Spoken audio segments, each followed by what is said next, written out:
이 시간 우리에게 주시는 하나님 말씀은 레위기 26장 27절부터 46절까지의 말씀입니다.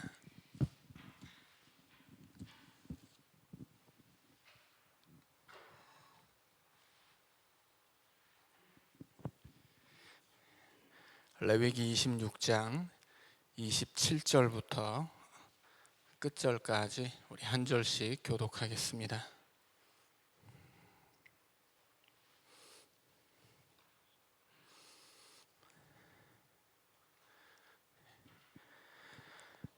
자, 27절부터 교독합니다.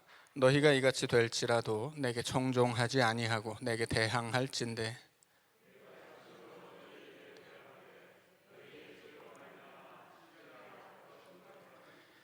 너희가 아들의 살을 먹을 것이요 딸의 살을 먹을 것이며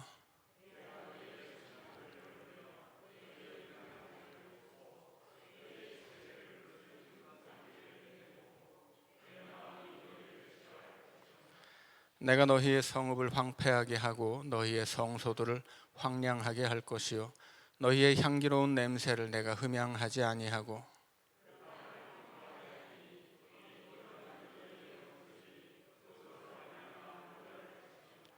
내가 너희를 여러 민족 중에 흩을 것이요 내가 칼을 빼어 너희를 따르게 하리니 너희의 땅이 황무하며 너희의 성읍이 황폐하리라.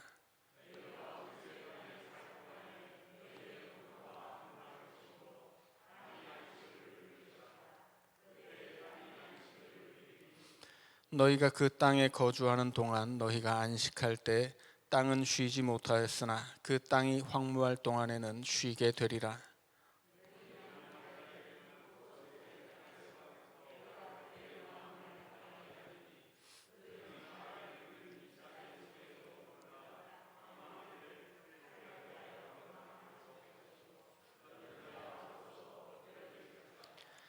그들은 쫓는 자가 없어도 칼 앞에 있음같이 서로 짓밟혀 넘어지리니 너희가 원수들을 맞설 힘이 없을 것이요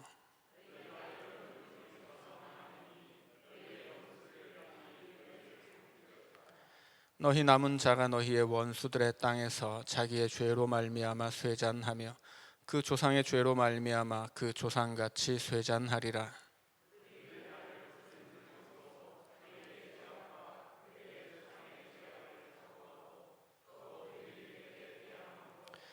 나도 그들에게 대항하여 내가 그들을 그들의 원수들의 땅으로 끌어갔음을 깨닫고 그 할례 받지 아니한 그들의 마음이 낮아져서 그들의 죄악의 형벌을 기쁘게 받으면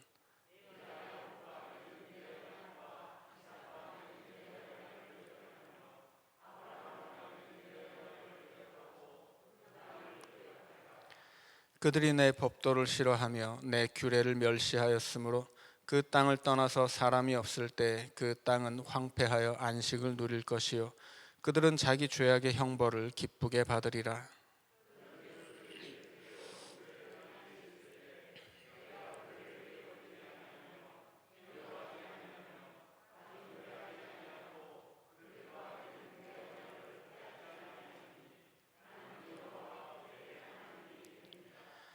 내가 그들의 하나님이 되기 위하여 민족들이 보는 앞에서 애굽 땅으로부터 그들을 인도하여 낸 그들의 조상과의 언약을 그들을 위하여 기억하리라. 나는 여호와이니라.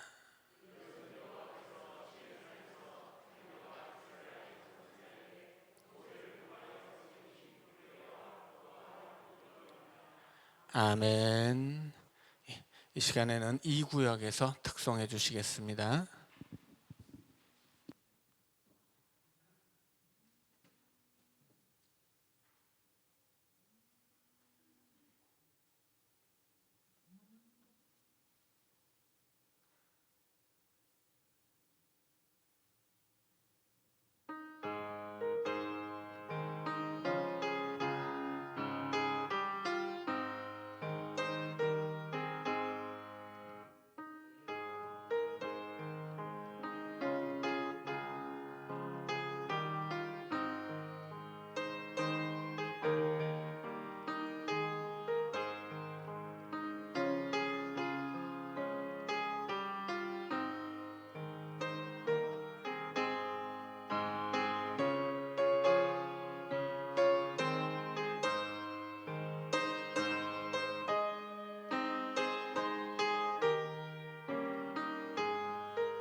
우리 이 구역 식구들의 삶이 그 어디나 하늘나라 되시기를 우리 주님의 이름으로 축원합니다.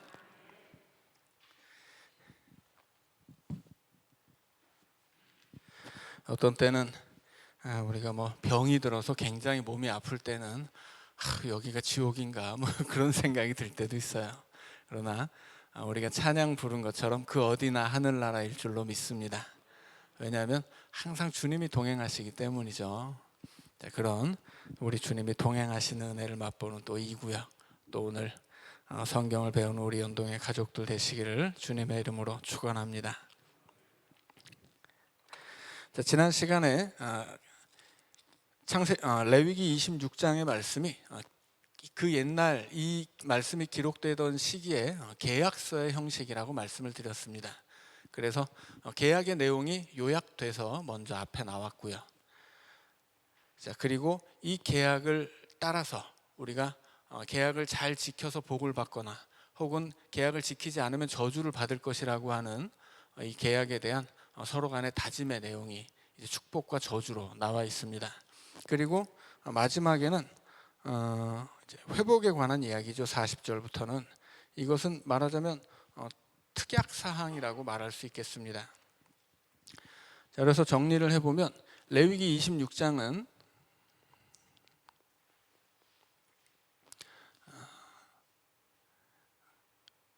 이거 하나의 계약서라고 할 수 있습니다. 이 계약서에 일단 계약의 내용이 들어가죠. 우리가 뭐 출애굽기나 이 레위기 앞쪽에서 굉장히 많은 이야기들이 나왔는데 그것을 26장은 1, 2절로 이제 요약을 했습니다.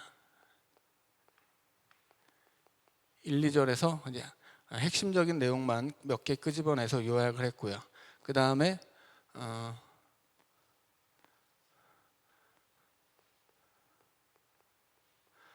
그 다음 내용은 이제 다짐이라고 할 수 있습니다. 다짐에는 두 가지가 있는데 복과 저주입니다. 그래서 그 시대에는 계약서를 계약하고 그 계약서 뒤에다가 뭘 쓰냐면 우리가 만약에 이 계약대로 서로 충실하게 계약을 실천하면 우리가 믿는 신이 우리에게 복 주실 것이다. 우리가 만약에 이 계약을 맺었음에도 불구하고 계약을 지키지 않는다면 우리가 믿는 신이 저주를 내릴 것이다. 그래서 이 계약의 당사자들은 사람이지만 이 계약의 주관자가 신이라고 하는 것을 분명하게 이제 못을 박습니다. 그래서 복에 관한 이야기가 3절부터 14절까지 나와 있고요. 저주에 관한 이야기가 이제 13절까지죠.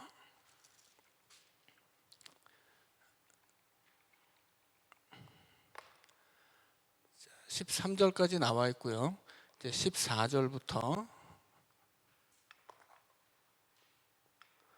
39절까지는 저주에 관한 이야기입니다.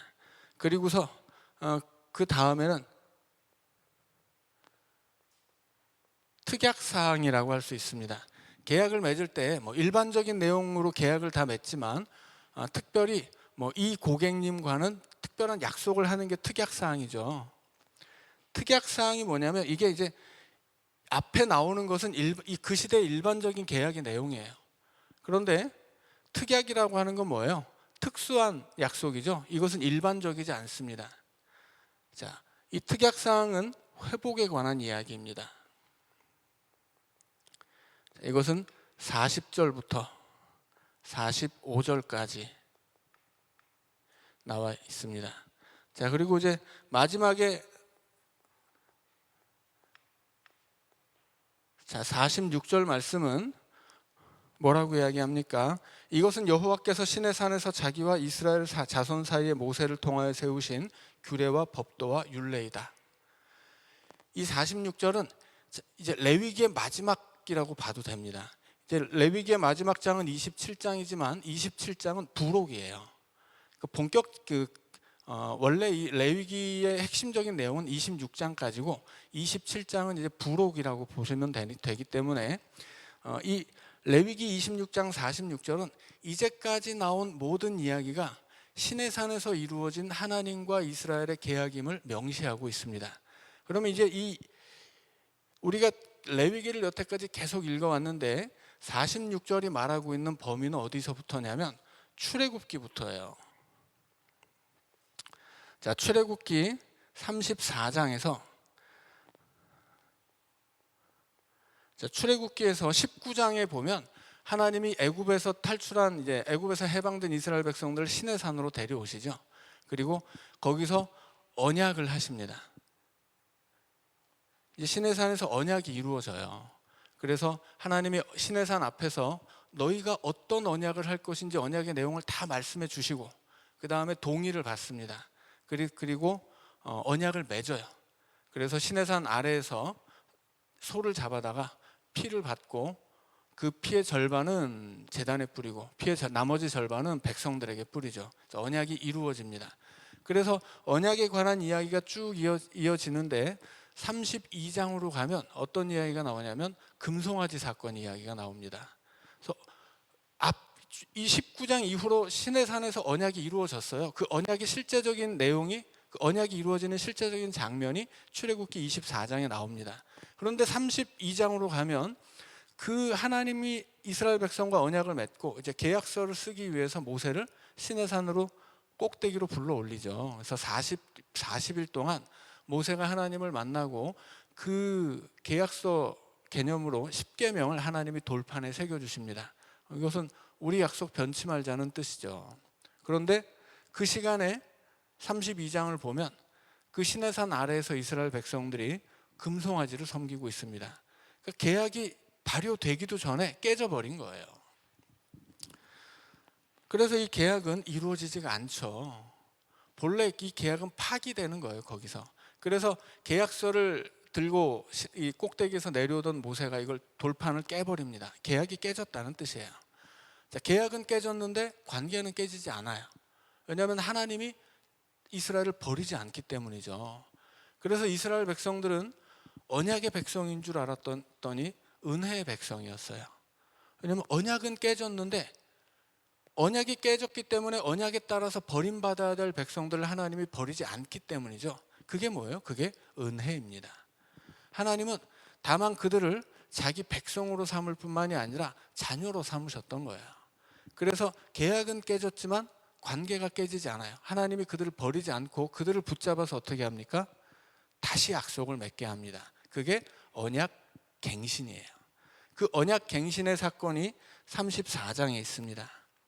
그래서 하나님이 모세를 다시 부릅니다. 너 다시 올라와. 계약서 다시 쓰자.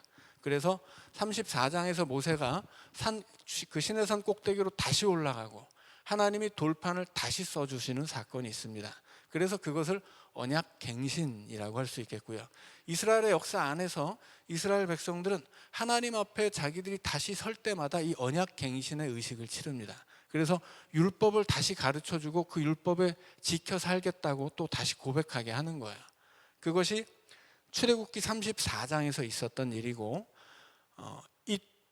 그때 이 언약의 주체는 출애굽 1세대들이었죠. 애굽에서 나온 사람들이에요. 그런데 이 사람들이 광야 40년을 지나는 동안 다 죽고 2세대들이 가나안에 들어갈 때 모세가 다시 한번 언약을 갱신하는데 그 얘기가 신명기죠. 그래서 광야에서 태어나고 자란 출애굽 2세대를 향해서 그들을 불러다 놓고 다시 한번 언약 갱신을 하는 것이 신명기예요. 그렇게 이스라엘의 역사 안에서는 언약 갱신이 계속 이루어집니다. 자, 그래서 출애굽기에서 34장에 하나님이 첫 번째 최초의 언약은 이제 깨졌으니까 다시 불러서 다시 하자. 그래서 이제 다시 언약을 맺고 이 34장에서 언약을 맺는 이야기가 오늘 레위기 26장까지 온 거예요. 그래서 출애굽기 34장에서 다시 언약을 맺으신 하나님이 성막을 만들게 하시고 성막 짓는 이야기로 출애굽기가 끝난 다음에는 이 성막에서 어떤 일이 이루어져야 할 것인지를 가르쳐주는 이야기가 이제 레위기입니다. 그리고 그렇게 하나님을 성막에서 섬기는 백성들이 어떻게 살아야 하는지를 가르쳐주는 이야기가 레위기 16장 이후에 성결법에 관한 이야기였죠. 그래서 이제까지 이제 레위기는 출애굽기 34장 이후의 이야기를 받아서 여기까지 끌고 온 거예요. 그래서 이 모든 이야기, 이제 하나님이 시내산에서 이스라엘과 언약을 맺으시는 그 이야기가 이제까지 레위기에 나왔던 이야기가 바로 그 얘기다라고 하는 것입니다. 그래서 46절에서 자, 이렇게 하면 이 시내산에서 이스라엘 백성과 하나님이 맺은 언약은 자, 이렇게 완결이 된 것이다. 이렇게 끝나고 있는 것입니다. 자, 그래서 레위기 26장의 46절 마지막 9절에서는 이제까지 레위기의 모든 이야기가 시내산에서 하나님과 이스라엘 백성 간에 이루어졌던 계약의 내용이다라는 것을 알게 해주고요. 그리고 이 26장 전체에서는 이제까지 이루어졌던 이스라엘과 하나님의 그 언약의 내용을 계약서로 작성한 거예요.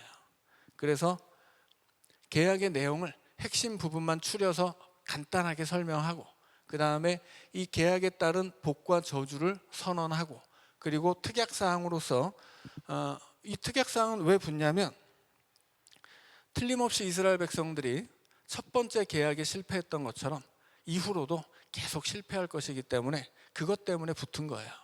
너희들이 첫 번째도 실패해서 지금 다시 언약을 갱신하고 있는데 이 이스라엘 백성들이 앞으로도 그럴 거라는 말씀이죠. 그래서 특약사항을 붙입니다. 너희들이 앞으로도 그렇게 언약을 어기고 이 저주받은 삶을 살더라도 내가 반드시 회복시키겠다라고 하는 회복의 약속까지를 이 계약서에 집어넣은 것입니다. 자, 그래서 우리가 지난 시간에는 복에 관한 이야기를 했었죠. 복을 받는데 이 복은 어떤 복이에요? 언약의 복입니다. 자, 그렇다면 저주도 마찬가지죠. 저주도 언약의 저주예요. 이것을 언약적 저주 이렇게 표현하는데 이스라엘 역사에서 주어지는 그 모든 이방인의 침략과 또 나라의 멸망, 포로로 잡혀가는 역사, 이 모든 것들이 다 언약적 저주예요. 언약적 저주라는 것은 이스라엘 백성들이 힘이 없었기 때문에 침략을 받은 게 아니다라는 뜻입니다. 복도 마찬가지예요. 이스라엘 백성들이 열심히 일했으니까 많은 걸 거둔 게 아니다. 그런 말씀이에요. 이스라엘 백성들이 거둔 것은 하나님이 주신 복이요. 이스라엘 백성이 당한 고난도 하나님이 주신 고난이라는 뜻이에요. 그들이 가지고 있는 믿음에 따라서 하나님이 그들에게 그들의 삶을 복되게 하시기도 하고 또 그들의 삶을 힘들게 하시기도 하는데 이 모든 것은 언약을 통해서 이루어지는 일입니다. 자, 그래서 오늘은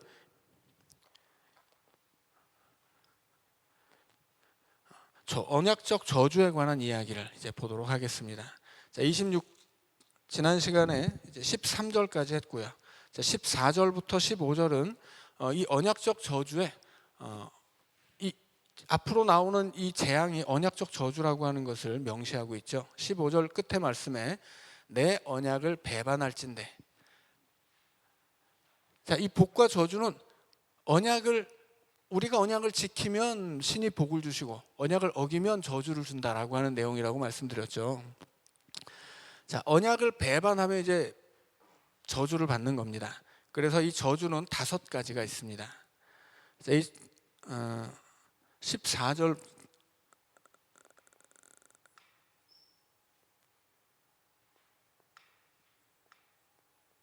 자, 5가지가 있는데 자, 14절부터 17절까지 이게 뭐 첫 번째 내용이겠고요. 자, 18절부터 20절, 21절부터 22절,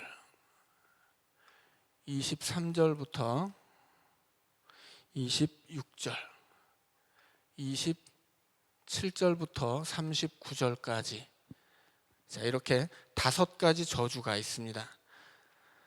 자, 처음에 언약을 배반하면 하나님이 벌을 주시는데 16절에 보면 놀라운 재앙을 내려 폐병과 열병으로 눈이 어둡고 생명이 쇠약하게 할 것이요 너희가 파종한 것은 헛되니 너희의 대적이 그것을 먹을 것이며 내가 너희를 치리니 너희가 너희의 대적에게 패할 것이요 너희를 미워하는 자가 너희를 다스릴 것이며 너희는 쫓는 자가 없어도 도망하리라. 자, 이게 제일 약한 저주예요.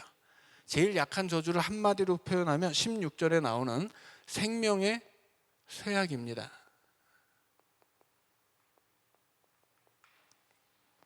자, 생명이 쇠약하게 되는 거예요.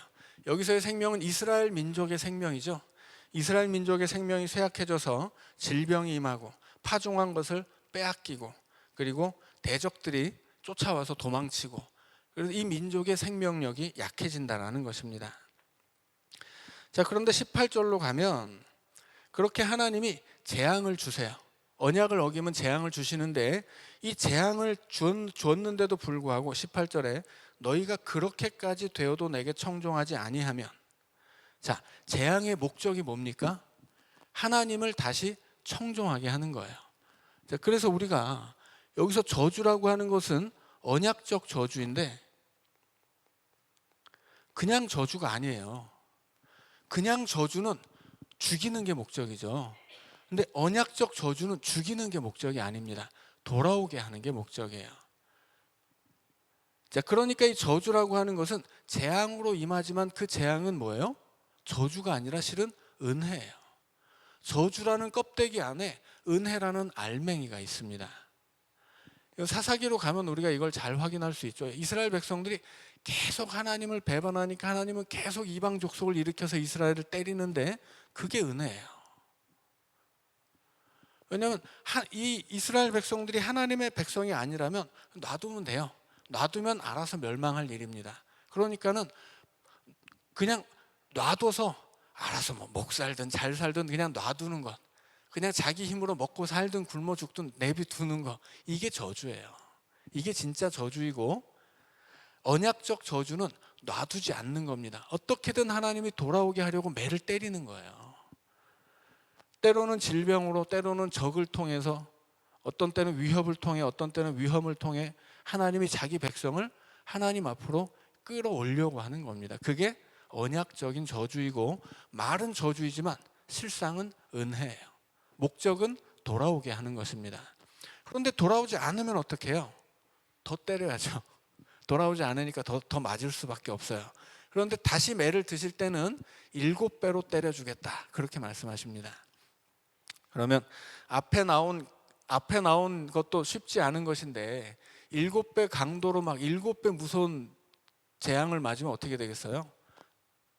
그러다간 정말 다 죽는 거 아닌가 생각되는데, 여기서 7배는 숫자 개념의 7배가 아니죠.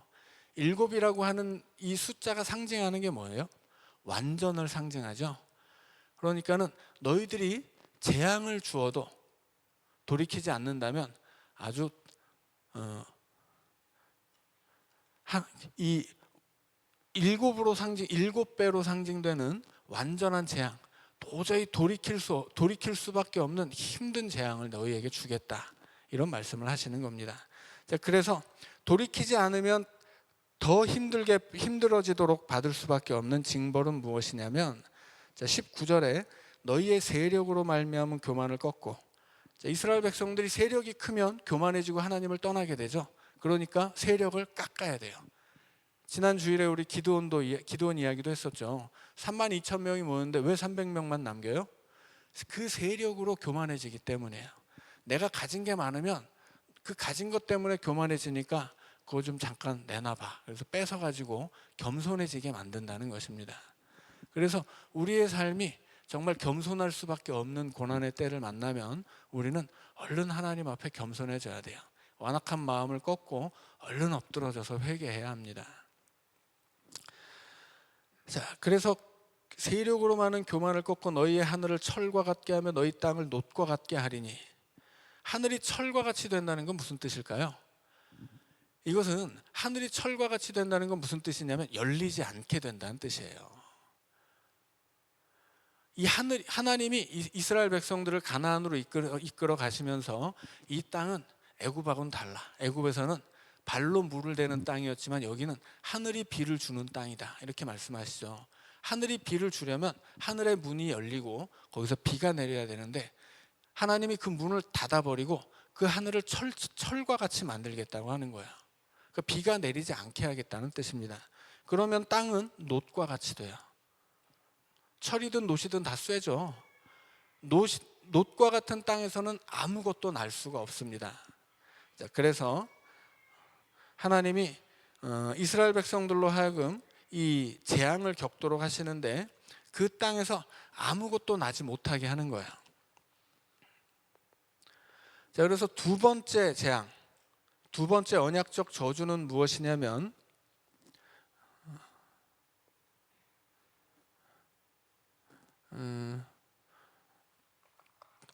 가뭄이라고 할 수 있겠습니다. 한마디로.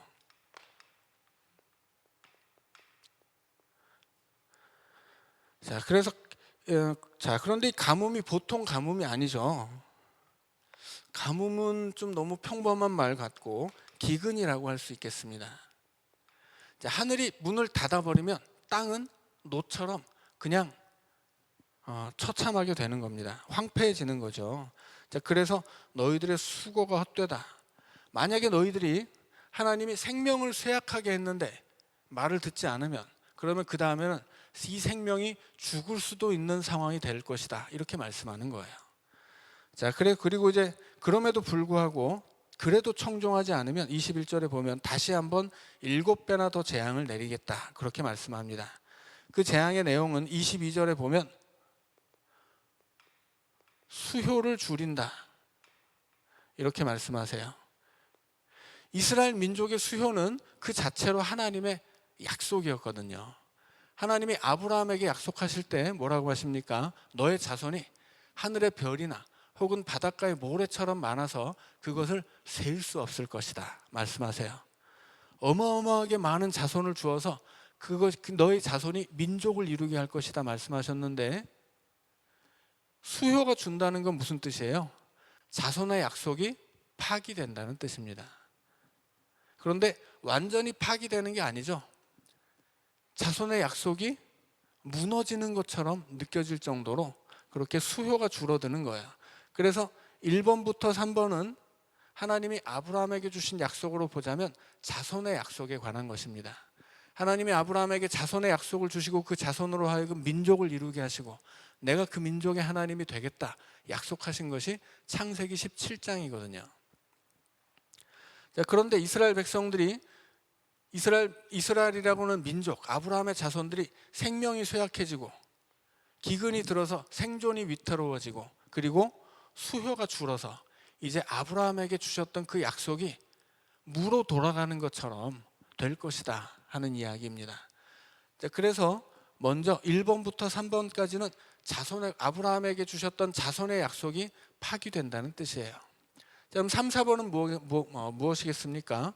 이것은 당연히 땅의 약속이에요.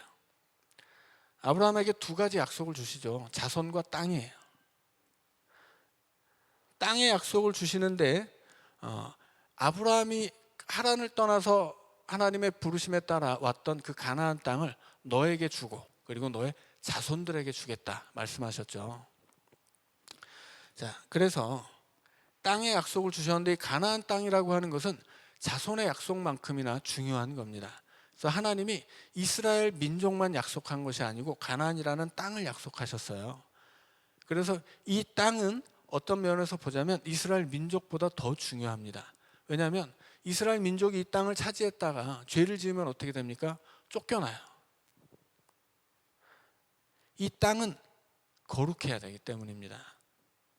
그래서 이 땅은 이 이스라엘 백성들이 살았던 가나안 땅은 창세기에서 이 사람이 잃어버렸던 에덴 동산이에요. 에덴 동산은 무엇이냐면 그곳은 하나님과 사람이 함께 거하던 성전입니다. 말하자면 지성소 같은 곳이죠. 하나님이 창조하신 세상을 성전이라고 한다면 에덴 동산은 지성소예요. 거기서 하나님과 사람이 만났거든요. 그 에덴 동산에서 쫓겨난 이후로 이제 하나님이 가나안에서 이스라엘 백성을 부르시죠. 그래서 여기다가 다시 한번 하나님 나라를 세우려고 하시는 거예요. 그래서 이 땅은 어쩌면 이스라엘 백성보다도 더 중요합니다. 이 땅은 하나님이 계신 곳이고 하나님의 백성들이 하나님과 함께 살아가야 할 땅이라 이 땅에서는 이 땅을 살고 싶으면 하나님 백성으로 온전히 설 수 있어야 합니다. 그래서 이 언약의 저주에서 1번부터 3번까지는 자손에 관한 이야기라면 4번, 5번은 이제 땅에 관한 이야기입니다. 자, 23절에서 이렇게 말씀하시죠. 너희들이 나에게 대항하면 나도 너희에게 대항한다. 그래서 너희를 7배나 치겠다. 7배로 치겠다는 얘기가 지금 계속 나오고 있습니다. 자, 25절에 보면 칼을 너희에게로 가져간다 이렇게 이야기하죠. 자, 칼을 가져간다는 것은 무슨 뜻일까요? 이것은 전쟁을 뜻하는 말입니다.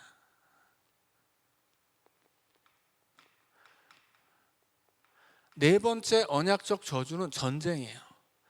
하나님이 약속하신 가나안 땅으로, 이 약속의 땅 가나안으로 이 하나님이 이방 족속들이 쳐들어오게 한다는 것입니다.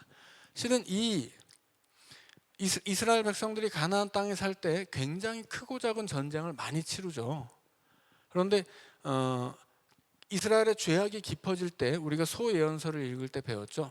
나라가 둘로 쪼개졌는데 북이스라엘은 아시리아라는 제국의 멸망을 당하고요, 남왕국 유다는 바벨론에게 멸망을 당하죠. 여기서 칼은 이 나라를 멸망시키고 이 땅에서 이스라엘을 쫓아내는 전쟁을 말하는 것입니다. 그래서 칼을 너희에게로 가져가서 언약을 어긴 원수를 갚겠다 이렇게 말씀하죠. 자, 그래서 성읍에 모이면 연병을 보내고 너희를 대적의 손에 넘길 것이다. 그래서 양식을, 너희들이 의뢰하는 양식을 끊을 텐데 열 여인이 한 화덕에서 떡을 구워서 저울에 달아준다 이렇게 이야기하죠. 열 여인이 하나의 화덕에서 굽는다는 건 무슨 뜻이에요? 열 집이 한 곳에서 떡을 굽는, 밥을 짓는다는 이야기입니다. 그만큼 양식이 없다는 뜻이죠. 자, 그래서 저울에 달아준다는 건 무슨 뜻이겠습니까?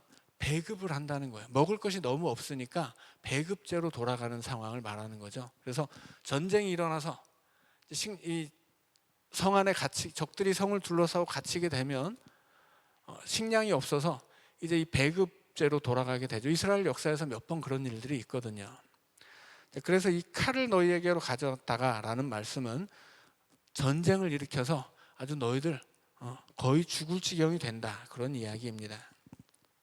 자, 그리고 이제 이 다섯 번째 저주는 27절부터 있죠. 그럼에도 불구하고 네 번까지 하나님이 생명을 쇠약하게 하고 기근을 주고 수요를 줄어들게 하고 그리고 전쟁을 통해 나라가 위험하게 만들어 놓아도 그래도 하나님께로 돌아오지 않으면 어떻게 됩니까?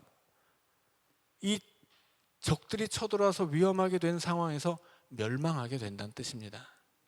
자, 그래서 이것은 멸망이고 또 다른 말로는 추방이에요. 이스라엘 백성들이 끝내 이 땅에서 하나님 앞으로 돌이키지 못하고 언약을 계속 어기고 끝까지 어기면 결국은 너희들은 멸망하고 추방된다 그렇게 말씀하는 것입니다. 그래서 마지막 다섯 번째는 이제 이 가나안 땅에서 더는 살 수 없게 되는 거예요. 쫓겨나는 것입니다. 그래서 29절에 보면 아들의 살을 먹을 것이요 딸의 살을 먹을 것이며, 무슨 뜻이에요? 이제 적들 때문에 식량이 끊어져서 아무것도 먹을 게 없으니까 자식을 먹는 지경에 이르게 된다는 뜻입니다. 예레미야에 나오는 이야기죠. 오늘은 너의 자식을 먹고 내일은 우리 자식 먹자. 그렇게 됩니다. 이게 우리나라의 그 삼국유사에도 나와 있는 이야기예요. 어마어마한 기근이 내렸을 때 이 백성들이 너무 먹을 것이 없고 뭐 이제는 뭐 초금 목피 이런 것도 먹을 것이 없으니까 사람을 잡아먹기 시작하는데 오늘은 이게 약속을 하는 거예요. 이웃집하고 야 참아, 우리 집 자식 먹을 수 없으니 니네 집 자식 먹자. 내일 우리 집 자식 줄게. 이렇게 약속을 하고 남의 집 자식을 먹었는데 다음날 그 전날 남의 집 자식 먹고 배가 부르니까 그 다음날 약속을 어기는 거, 우리 집 자식을 안 내줘요. 그래서 관아에 고발을 합니다. 그런 역사들이 삼국유사에 나와 있어요.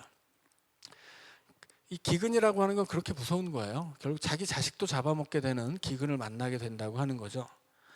무슨 이야기입니까? 이제 갈 때까지 간다는 이야기예요. 더 이상 이건 뭐 생존할 수 없는 상황이라는 이야기입니다. 그래서 31절에 보면 성읍이 황폐해지고 너희들의 성소들도 황량해질 것이고 향기로운 냄새를 내가 흠양하지 않는다. 하나님이 이스라엘 백성을 가나안 땅으로 불러서 거기서 번성하게 하십니다. 그래서 성읍이 세워지고 길이 닦이고 했는데 이제는 그 땅이 황폐해진다는 거예요. 거기서 하나님을 섬기던 성소도 무너지고 그리고 하나님께 예배를 드려도 더 이상 내가 받지 않는다 그런 뜻입니다. 33절로 가면 그래서 너희를 여러 민족 중에 흩을 것이다 그렇게 말씀하죠. 나라가 멸망하고 백성들은 살아남은 백성들은 포로로 잡혀간다는 뜻입니다. 그래서 34절이 너희가 원수의 땅에 살 동안에 나라가 멸망하고 각 민족으로 여러 민족으로 흩어져서 이제 너희들의 나라를 멸망시킨 그 원수들의 나라에 잡혀가서 포로로 노예가 되어 살아간다는 뜻입니다. 자, 이것이 뭐예요? 이게 마지막 5번째 멸망과 추방입니다. 그래서 하나님의 백성들이 하나님을 섬기지 않고 언약을 지키지 않으면 여기까지 하나님이 계속 어떻게든 돌이켜 보려고 그렇게 재앙을 주지만 돌이키지 않으면 더 큰 재앙으로 그들을 벌하시는데 결국은 이스라엘 민족이 지리멸렬하게 되고 그들이 차지했던 땅도 빼앗기게 되는 것입니다. 이것이 언약적 저주예요. 그런데 이거 여기까지 말하고 나면 우리가 알 수 있는 것이 뭐예요? 아, 이거 이스라엘 역사잖아, 이렇게 알 수 있는 거죠. 실제로 지금 이 레위기의 말씀은 가나안 땅에 들어가기 전에 주어지는 말씀인데 이미 가나안 땅에 들어가서 그 땅에서 멸망하고 쫓겨나는 것까지 말씀하고 있어요. 자, 그러나 말씀이 여기서 끝나지 않죠. 하나님의 말씀은 특약으로 이어집니다. 이것이 은혜인 거예요. 자, 여기까지는 이 두 가지는 뭐예요? 이것은 언약인데, 자, 우리가 언약에 대해서 여러 종류를 배웠었죠.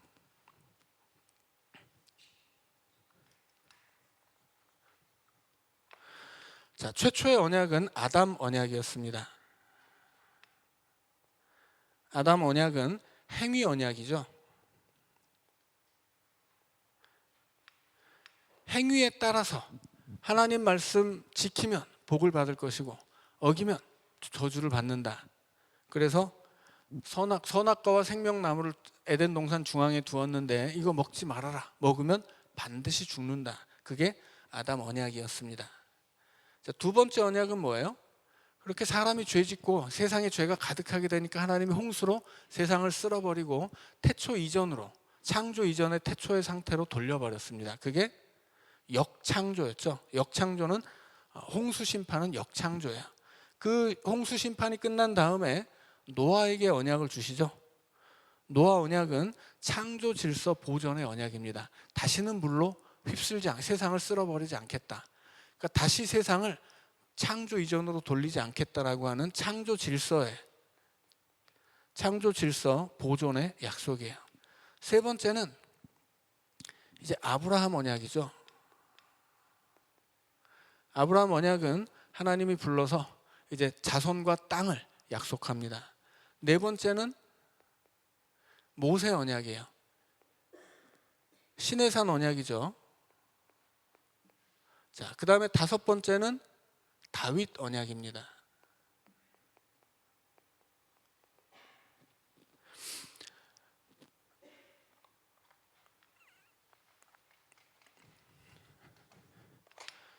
아담 언약이 행위 언약이었다면 그 위에 네 가지는 은혜 언약이라고 부릅니다. 이것은 행한 대로 받는 거예요. 선을 행하면 복을 받지만 악을 행하면 저주를 받습니다. 그런데 이것은 그 뒤에 나오는 언약들은 은혜 언약입니다. 이것은 하나님의 은혜를 전제로 하는 언약들이에요.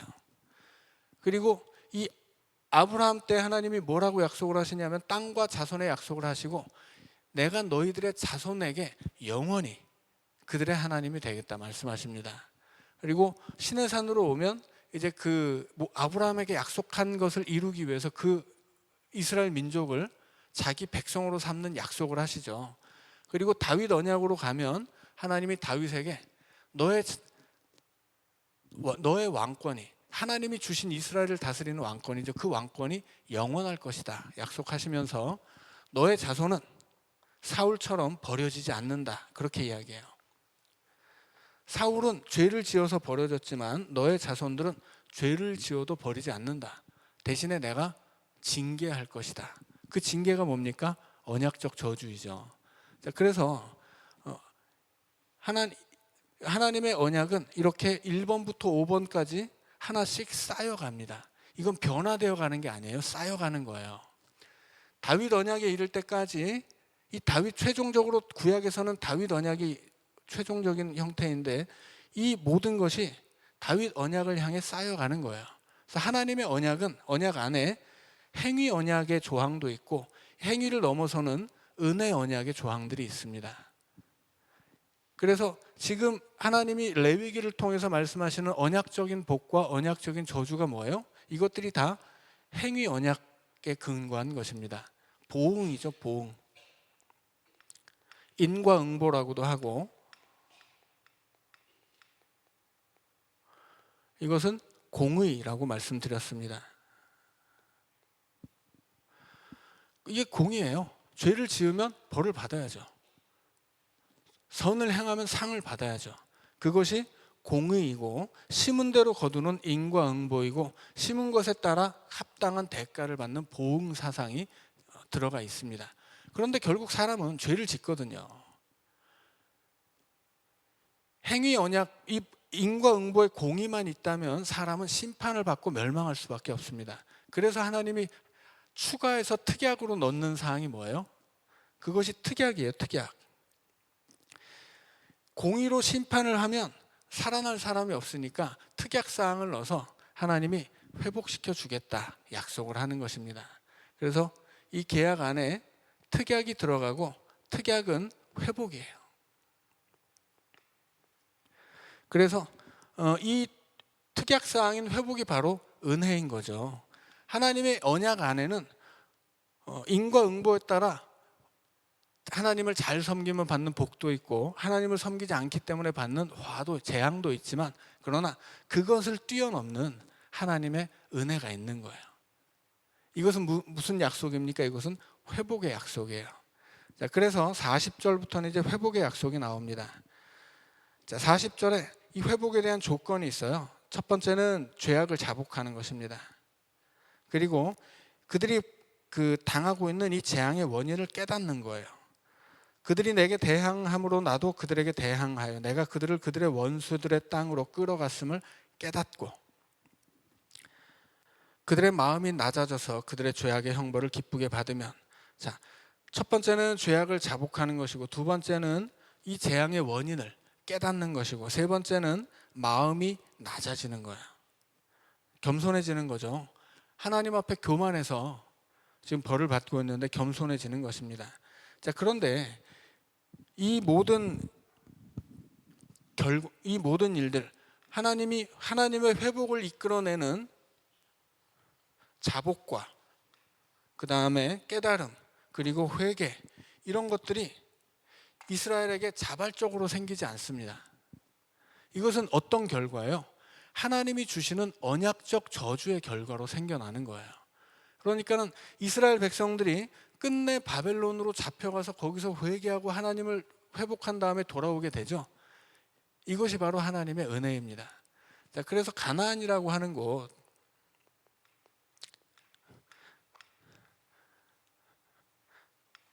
자, 가나안은 약속의 땅입니다. 말하자면 언약의 땅이죠.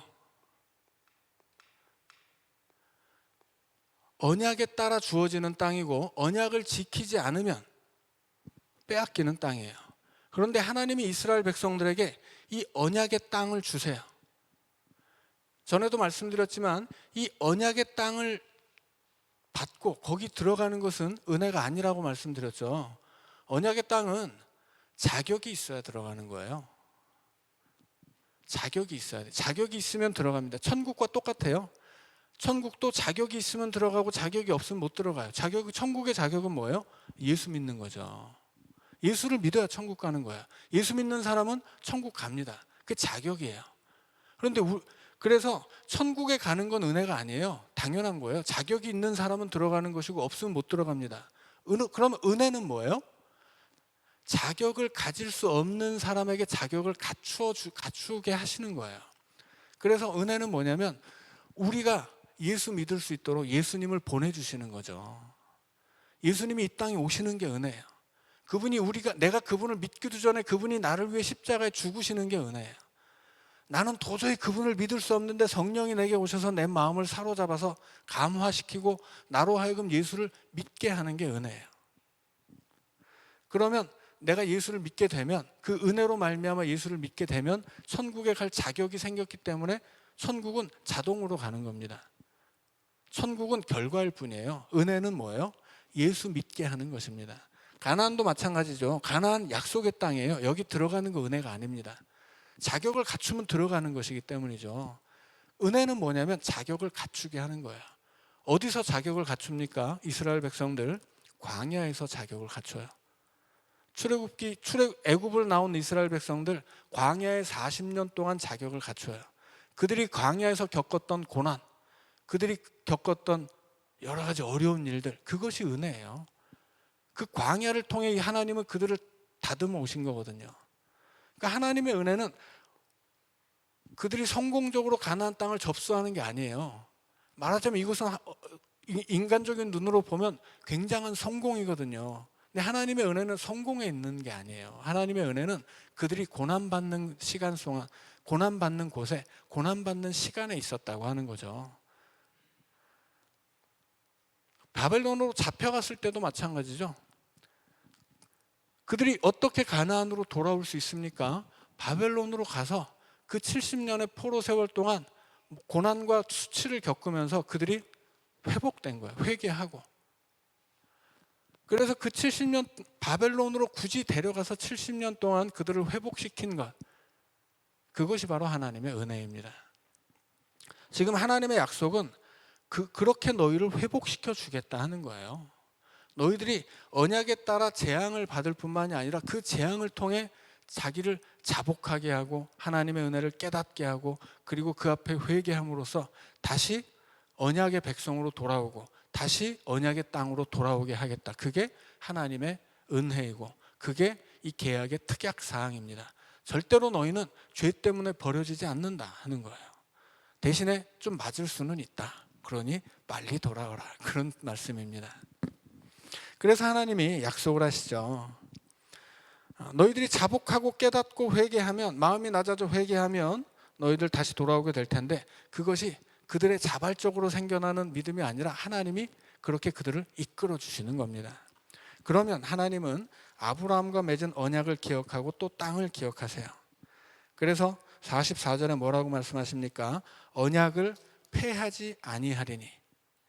결국 하나님은 언약적인 복도 알려주시고 언약의 저주도 알려주셔서 언약을 지키면 복받고 안 지키면 저주를 받을 것이다 하지만 특약사항을 만들고 그렇지만 언약은 깨지지 않는다. 너희들이 아무리 죄지어 봐라. 나는 너희들을 버리지 않는다. 너희들이 무슨 죄를 짓고 나를 버리고 도망쳐도 너희들은 결국은 다시 돌아오게 내가 만들 것이다. 그게 하나님의 계약, 하나님이 이 계약의 사항에 넣으신 특약 조항이에요. 그래서 이스라엘 백성들은 끝내 하나님 앞에 돌아올 수밖에 없죠. 오늘 우리도 마찬가지죠. 오늘 우리가 뭐 믿음이 좋아서 하나님 백성으로 사는 게 아니죠. 우리는 하나님 나라에 갈 때까지 딱 붙잡혀서 사는 거예요.